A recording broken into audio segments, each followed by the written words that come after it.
Chapter 8 Flight to the Countryside. So, although we hadn't been driven out of our home like the capitalist Roders families, and I had escaped being locked up in the nursery school, my family certainly had its share of troubles. I was harassed when I went out, and even at home, we were not immune. So many stones were thrown at our windows that soon we had only 2 or 3 that were intact. My life became an automatic, colorless routine. I had less and less to say to father, and Liang Weiping stayed away longer and longer at the hospitality station. The only books left after the search were the works of Chairman Mao, Marx, and Lenin, so I had no stories or picture books to help me while away the time. I no longer dared to go out and play with Gandhi and Little Monkey for fear of running into the rebels' children. How I envied little Li for being able to go live at his mother's unit.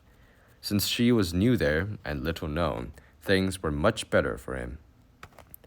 One of the things I dreaded most was going to the dining hall to get food. The rebels' children could cut in front of me or order me to the back of the line, and I had to obey since the adults either encouraged them or paid no attention. I was lucky if I escaped without being kicked or spat upon, and the best food was always gone by the time I got to the window. But even worse than going to the dining hall was emptying the garbage, for that was the special province of children, and the rebels' children were despots in the little world. A worker pulling a large wooden cart collected the garbage daily, usually in the late afternoon when I was alone in the house. When us children heard this bell ringing, we knew it was time to take down the big metal dustpans with the long wooden handles and append their contents with a dusty womb into the never land of coal ashes, watermelon rinds, vegetable leaves, and chicken innards. Before the Cultural Revolution, the arrival of the garbage cart has been a great social event, heralding games and gossip. But now, taking down the garbage was just another occasion for humiliation. I never knew when I was going to get an apple core in the head. It was at the garbage cart one day that I received one of the worst beatings of my life. The rebels' children had it in for me because of what happened the day before. When my father was taking his nap after lunch, I had heard the sound of a huge crash coming from his room. Running in, I saw father sitting up dazed, holding his leg, shards of broken glass all over his bed, and a large rock at the foot of it. "They nearly killed me that time, the fools," he said. "They have some nerve." Looking out of the window, I saw 4 or 5 rebels' children, 2 of whom had once been friends of mine. I was furious. "If you were worth anything, you wouldn't do this kind of thing when you think everyone's asleep," I yelled. "Cowards." Father pulled me back urgently. "It doesn't matter. Forget it. How can a forearm fight with a thigh? We'll patch it up with cardboards like the rest." I knew he was right and left the window, already regretting my fury because I was the only one, and there were so many of them. So I was very nervous when I brought down this dustpan the next day, and my worst fears were confirmed when I saw 7 rebels' children waiting calmly with their dustpans, among them Wu Dong, the oldest of their group and a notorious bully. He had been hitting back the world for his ugliness ever since he was a little boy. He smiled broadly when he saw me. "It's brave, Liang, the garbage man, just in time to help us with our heavy dustpans." I bit back my fear and anger and dumped the contents of all 7 dustpans into the cart as they watched, showering myself with dust in each load until I was coughing and my eyes were running. Then I took the handle of my own dustpan, praying they would let me empty it and go back up the stairs. "Wait a second," said Wu Dong, his fleshy lips twitching. "What do you think you're doing? Didn't you ask us yesterday to do things out in the open?" "Well, here we are." He took a step towards me, and several others moved around behind. "Now, when I slap you, I want you to turn your face in the direction of the slap. Then don't move until I slap it back the other way." He hit me with all his strength before I had had a chance to register the meaning of his words. And I looked at him in shock and surprise, my cheek exploding with pain. "Stinking intellectual son, so you dare to disobey us?" He slapped me back and forth 4 or 5 times, and I reeled and almost fell. Then they were all on top of me, pummeling me with all their strength. Through my agony, I could hear the garbage collector's voice. "Stop fighting. What are you doing?" And their answer, "His father stinks more than your garbage. Keep out of this." While the man was saying, "Go somewhere else and fight then. You're knocking over my cart." I saw my chance. I crawled out of their knot and ran. A metal dustpan struck me sharply in the back, but I made it to the stairwell. They let me go. I managed to climb the stairs and get into the apartment, locking the door behind me. I was weeping with fear and pain. My shirt was torn. I was covered with cuts and bruises, and I was shaking so that I could hardly pick up the thermos and pour hot water into the basin. When I had washed, I looked in the mirror and saw that the side of my face had swollen to the size of a small eggplant. I crawled into bed and closed the mosquito net, turning my face to the wall and nesting my bruise in the pillow. I was so exhausted that I was soon asleep. Soon I heard my father come home and his worried voice. "What's the matter? What are you doing in bed?" I knew he would be upset if he found out. "My stomach hurts," I said. "Does it hurt a lot? Shall I call a doctor?" he asked. No, I said hastily. "I'll be all right in a while." "You should eat something, though," he said, and I heard the sound of a drawer opening. "I'll go to the dining hall." The door opened and closed and everything was silent. Then, after a while, it opened again and I heard a rattle of dishes as my father put the basket roughly down on the table. "What's this? You got into a fight? The neighbors told me you got into a fight. Turn over," he ordered. I resisted, but he pulled my shoulder back. "Good heavens," he gasped. "Look at your eye." He helped me to a sitting position and brought a cold washcloth, mopping my face gently and folding the cloth where the blood stained it. He rinsed it out and told me to hold it in place, looking at me anxiously for a long time. His forehead creased and his eyebrows knitted. Suddenly, he let out a loud sob and fell into his knees before me, embracing my legs. "My son, I'm sorry. It's all my fault. It's all because of your damned father. I've hurt you so. You must hate me." I put my arms around his shoulders, holding him. His coarse blue jacket felt strong and reassuring, but the man inside was shaking. We both wept for a long time. It was as if we were weeping out all the sorrow and pain accumulated since he had first been attacked. At one point, he looked up and said, "My son, you must believe me. Your father is not a bad man. Someday all of this will be straightened out and we can have normal lives again." I answered, "Father, I don't blame you. You're still my good father, my kind father." I did not care about my problems anymore. I saw for the first time that what we're going through must be 1,000 times worse for him than it was for me. Father was terribly worried about me because he knew I couldn't avoid my tormentors. I couldn't very well stop going out entirely. The upshot was that I would go stay with my auntie in Shuangfeng County. Nobody there knew anything about Father. I packed a change of clothing, a letter from Father to Auntie, and a copy of the now readily available quotations of Chairman Mao. Liang Weiping took me to the long-distance bus station. It was raining hard. I found my window seat by a peasant wearing a cloth turban, and realized it was going to be an unusually wet journey. The window in front of me was broken. The women sitting next to it had opened an umbrella, and all the runoff was spilling into my lap. I wrapped my little red book protectively under my shirt and prepared to get soaked. Since she was older than I had no choice but to bear the rain for the duration of the 4 hours to Shuangfeng. It wasn't a bad trip at all, though. I was in a good mood because I was leaving my troubles behind and going to a new place, a place that might be just as wonderful as Uncle Ho's had been for 4 years before. There were a lot of Shuangfeng Red Guards on the bus who got the passengers singing revolutionary songs, playing revolutionary games, and studying revolutionary texts. I felt happy that at last I was allowed to be a member of society again, and in competition shouted, "Long live Chairman Mao," louder than anyone else, thus winning revolutionary glory for the entire back of the bus. The rain stopped a few hours into the trip, and although the fields were yellow and dead, the autumn scenery was very pretty, with stark black trees along the road and clear blue mountains in the distance. At noon, we came to the town of Xiangxiang, where the roofs were all black tile, with eaves upturned in the ancient style. We stopped at the bus station for lunch, and when I got out, I saw a beautiful red-walled temple, huge, with dragons and phoenixes carved on the roof.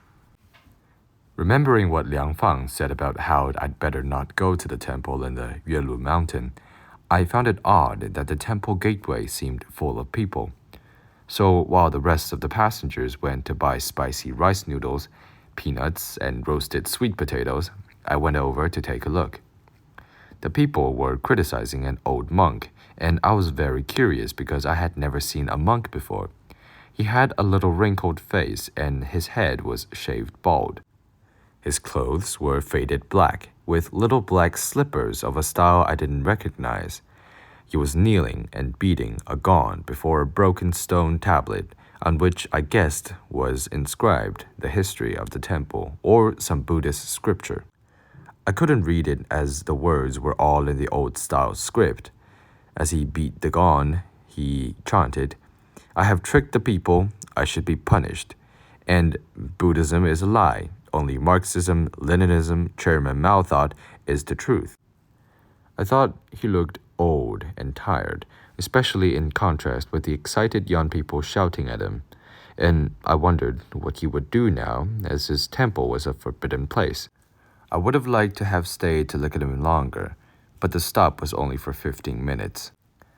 After another hour of riding, we finally came to my destination, Green Tree Town, just beyond the Shuangfeng County seat. There was only one street, long and cobblestoned, and muddy because of the rain. When I asked someone where the primary school was, he pointed down along the 2 long rows of red slogans and said that the school was at the very end.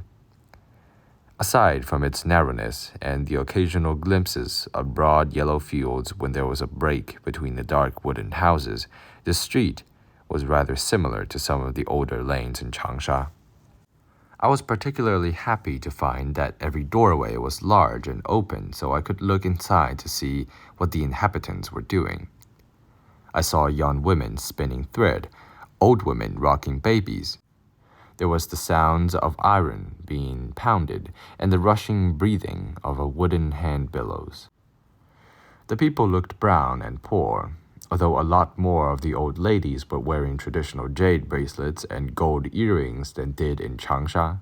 Most of them also wore soft, old-styled, black velvet hats with jade figures sewn to the brim, and black shirts with cloth buttons at the side and shoulder, rather than modern button-down shirts.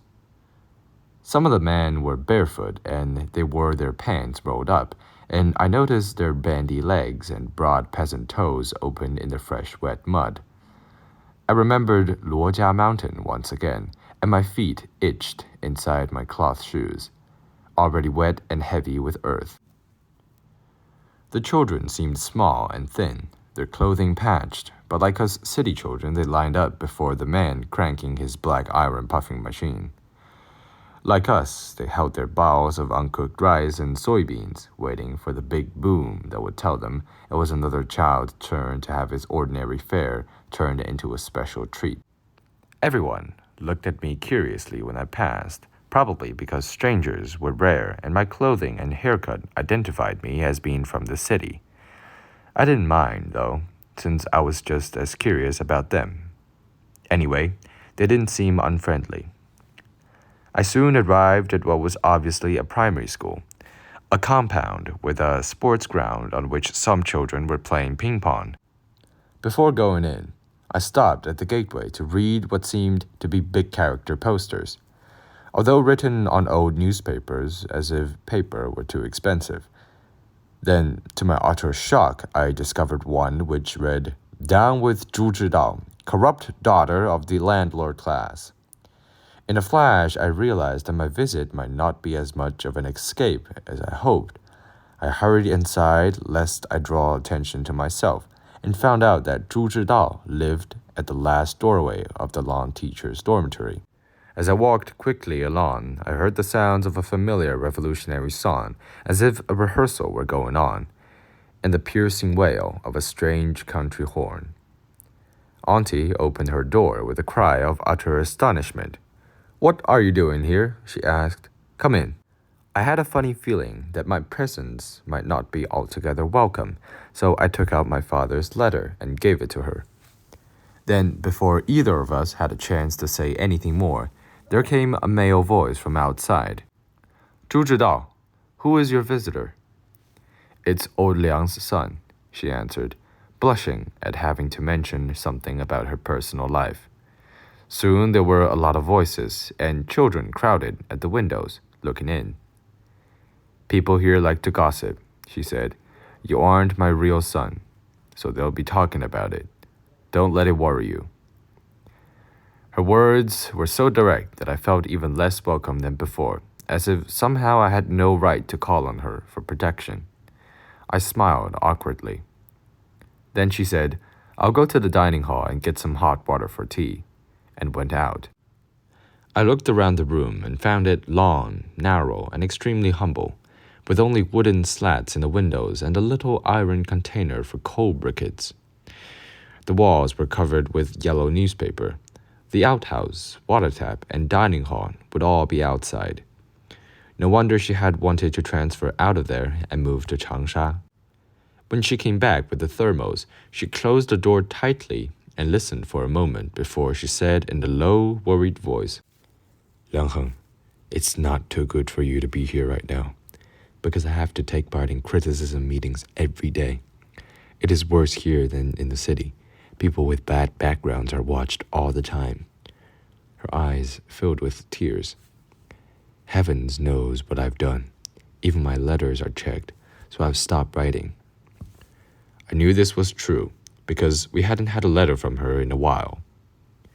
"Your cousin, Bing, will take you to his older brother's house in the countryside. It's about 8 li from here. It should be all right if you stayed there for a week or so. I'll give you money and food coupons to cover your living expenses. I'm sure they'll welcome you."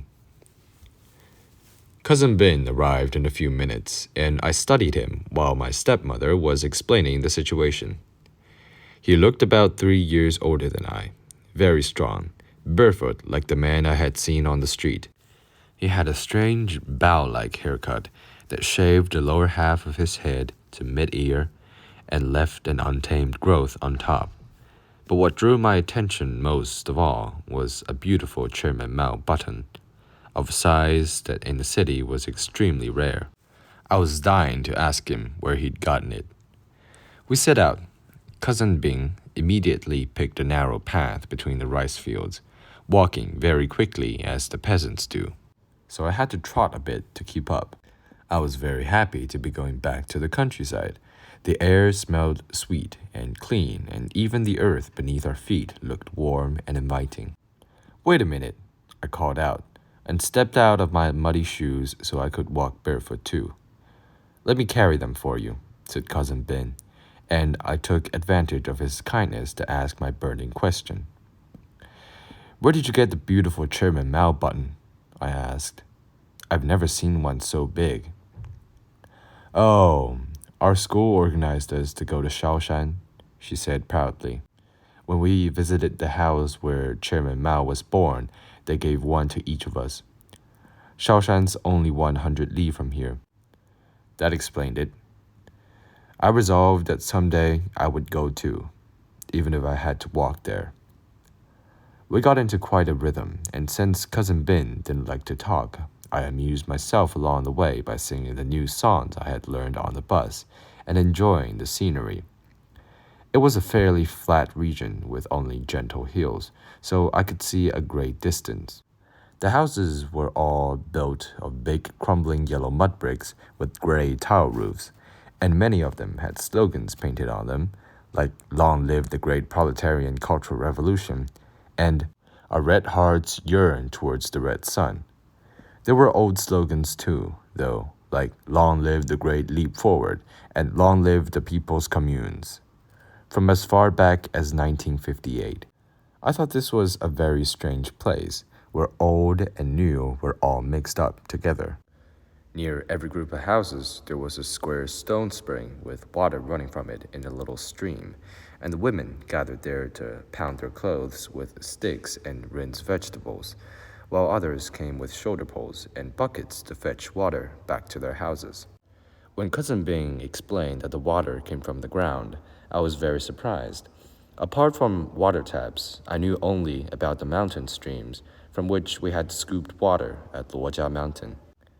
I was becoming a little tired because of the fast pace, and Cousin Bing stopped and picked a handful of sour fruits for me from a spreading tree. The sun was starting to set, and the scene was getting prettier and prettier. The mist was like a light pink scarf, and the smoke from the cooking fire rose purple through the rooftops. Children returning home on the backs of water buffalo, and peasants with their twin buckets made silhouettes against the sunset, like black paper cutouts. I was content. Soon we could see a large, gray-walled compound in the distance, and Cousin Bin told me we were almost there.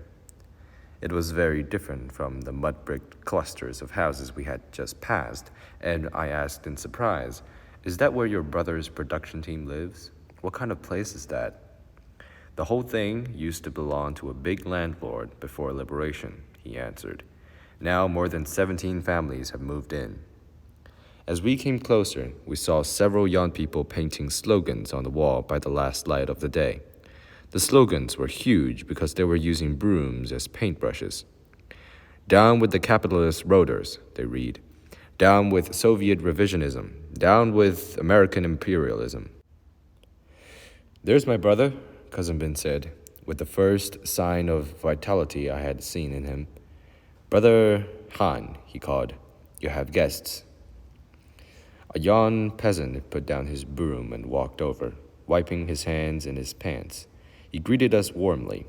"This is our cousin, Liang Heng, from Changsha, Auntie Zhu's son," Cousin Bin said. "We're going to stay with you for a few days." "From Changsha?" Cousin Han echoed, obviously impressed. "Come in and rest. You must be tired." He led the way into the compound. I found out later that aside from one or two young men who had joined the army, the people there had never met anyone from the capital and had never had any reason to go there themselves. It was only natural that they treat me not as a child, but as an honored guest. Cousin Han brought us into a small dark room to which he had been assigned when he had moved there from Green Tree Town years before. There was no electricity, but by the light of the coal embers burning dually in the pit stove, I distinguished a bed, a large cabinet, and a table by a window. A pot hung over the stove from the ceiling, and there was a huge open water container in the corner. News of my arrival spread quickly, and I soon had an even larger audience than I had had at Zhujidao's. No one could have seen much in the darkness, but that did not prevent them from coming. Then a tall, young peasant made his way through and shook my hand warmly, as if I were an adult. "My name is Zhang," he said, "the Cultural Revolution Committee leader, Zhang. I've heard you are from Changsha. Welcome to our production team." I thanked him shyly. I had never before been treated with so much respect. Zhang smiled and lit a cigarette, and by the light of the match I saw his teeth were as black as if he had never brushed them in his life. "After you rest and eat, we'll talk about the situation in the city. It isn't often that we get first-hand news." He turned and shouted to the crowd, "Our guest is tired, so let's let him rest." At his words, the peasants began to withdraw, and he turned to me again. "Please stay as long as you like. We always welcome guests here." Then he shook my hand again, his grip tight, rough, and warm. Cousin Han had begun to busy himself with our meal. He brought the rice to a boil in a wok and then poured it into the upper pot to simmer. Next, he reached into some crude, blue and white ceramic jars for some pickled cabbage, turnips, beans, and hot peppers, and put it all together in a bowl. A bottle appended over the wok yielded a few drops of oil. He threw on the vegetables, which were so hot and sour that the steam alone was enough to make me cough and tear. After a moment or two, he announced that they were ready. "Let's make a soup now," he suggested, and I brightened up because I was very fond of soup.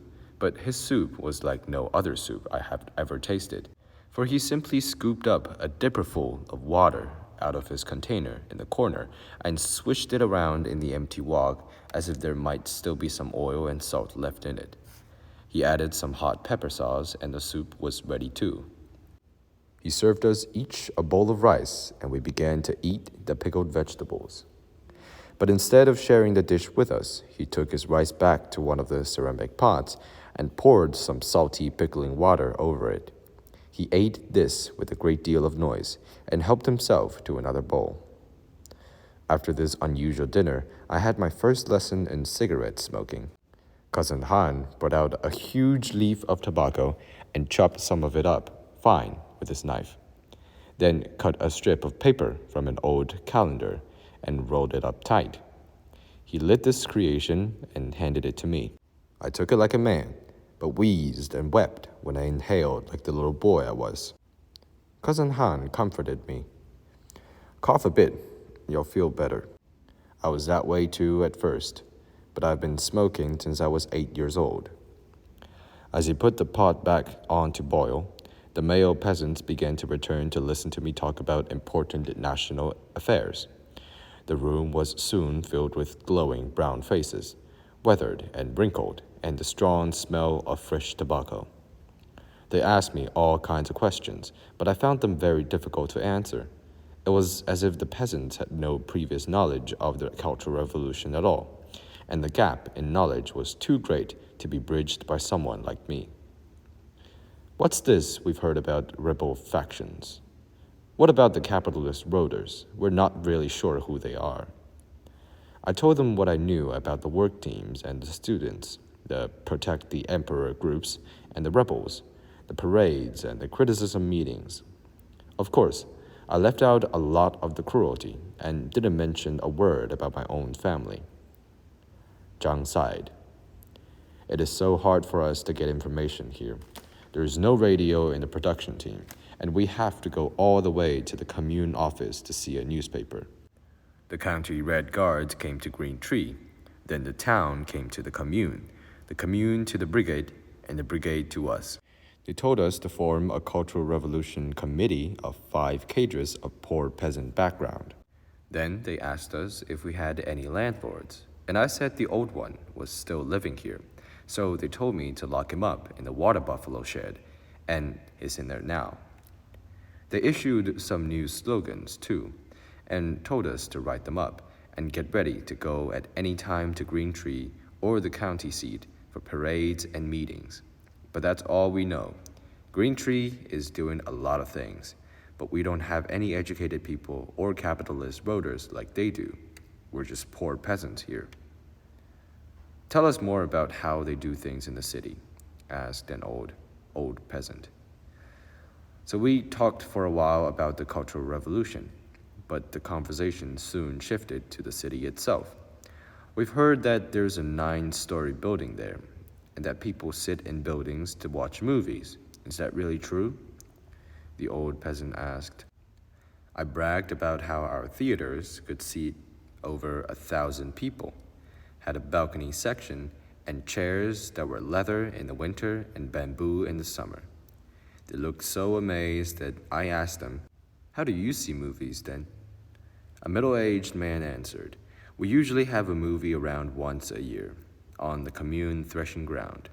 But this year there have been more, thanks to the Cultural Revolution. They were all about Chairman Mao reviewing the Red Guards. Chairman Mao knows how poor we are, and he didn't even charge us to see them. So everybody went, some people from more than 10 li away." I thought this was pretty funny. The peasants didn't realize that what they had seen were political movies, compulsory in the cities. Of course, they were free, But I did not say anything. I did not want to spoil the limited pleasures they had. In this way, we passed several enjoyable hours until we were all yawning. The peasants left with warm goodbyes, and Cousin Bing and Han shared the bed, while I slept on a bamboo couch they had borrowed for me. Dawn had already broken when I awoke again.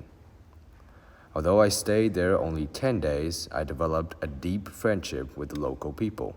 No one asked me about my background or why I was there, and they respected me as an educated person. They asked me to write letters for them, to their sons in the army, and to relatives in other counties.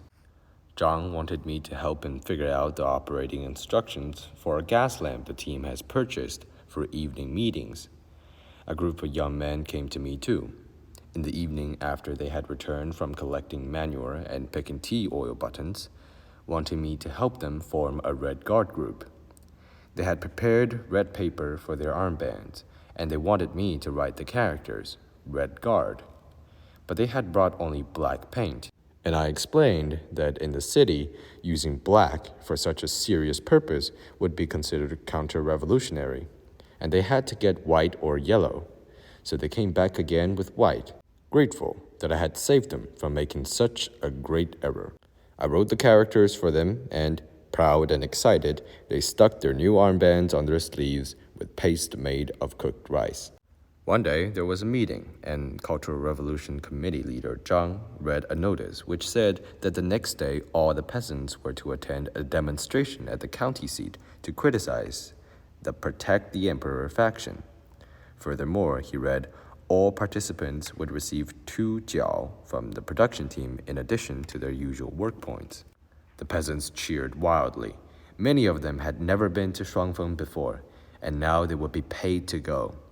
They rushed home to prepare, washing their best clothing, figuring out their finances. It was as if they were going to a festival. Cousin Han looked very sad when he realized that he had almost no money to take with him. And I suddenly remembered that Auntie Zhu had given me money and rice coupons for my living expenses. I took the 5 bills and the coupons from their hiding places with my quotations and pressed them on him. He protested for a long time, but finally accepted awkwardly, putting 3 yuan carefully under the cotton pad on his bed and folding the other 2 deep inside his pocket. We boiled a lot of sweet potatoes to take with us and went to bed early, for it would be a 20-li walk to the county seat.